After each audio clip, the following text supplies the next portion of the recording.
Kasus penodongan pistol oleh seorang pria yang terjadi di dekat Stadion Pahoman beberapa waktu lalu sudah kami rangkum ke dalam beberapa poin, di mana poin pertama, pelaku RN yang viral todongkan pistol kepada pengemudi ojek online di dekat Stadion Pahoman Bandar Lampung merupakan residivis dan sindikat curanmor.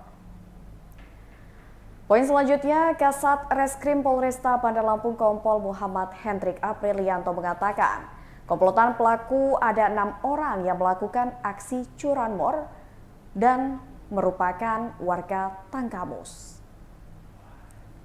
Polresta Bandar Lampung menangkap 2 rekan pelaku RN yang viral todongkan pistol di Stadion Pahoman beberapa waktu lalu.